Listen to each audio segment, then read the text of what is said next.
ஜமீன் நகரில் கதிர் என்ற பையன் வசித்து வந்தான். பள்ளிக்கூடத்தில் படிப்பதிலும் விளையாடுவதிலும் கவனம் செலுத்துவான். ஆனால் இரவு நேரம் வந்ததும் அவன் சாதாரண பையனாக இல்லை. மின்னல் போல் வேகமாக ஓடும் சக்தி கொண்ட மின்கதிர் என்ற சூப்பர் ஹீரோவாக மாறிவிடுவான். ஒருநாள் கதிர் தனது நண்பன் சங்கருடன் விளையாடிக் கொண்டிருந்தான். திடீரென வானத்தில் இருந்து ஒரு பெரிய கருப்பு புகை மண்டலம் கீழே இறங்கியது. அதிலிருந்து வெளியே வந்தாள் கருப்பு ராணி.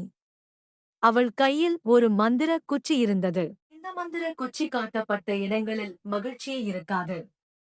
எல்லாம் கவலையாக மாறிவிடும். ஹா ஹா!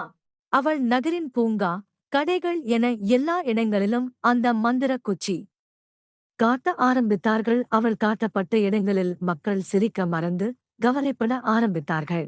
இதற்கு ஏதாவது செய்ய வேண்டும் கதிர். கவலைப்படாதே சங்கர். கவலைப்படாதே ஜாமின் மக்களே. மின்கதிர் இதோ இருக்கிறேன். இந்த கருப்பு ராணியின் சதியை முறியடிப்பேன். கருப்பு ராணி மின்கதிரை பார்த்து சிரித்தாள். ஏளனமாக, ஹா ஹா! நீ யார் என்னை தடுத்து நிறுத்த? ஒரு சின்ன பையன். நான் சின்ன பையனாக இருந்தாலும் எனது சக்தி மிகப் பெரியது.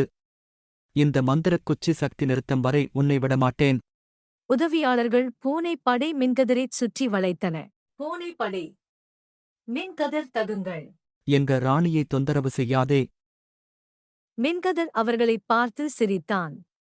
இந்த சவால் அவனுக்கு எந்த கவலையும் தரவில்லை. மின்கதிர் எப்படி இந்த கெட்ட சக்திகளை எதிர்கொள்ளப் போகிறான்? தெரிந்து கொள்ள அடுத்த பகுதிக்காக காத்திருங்கள்.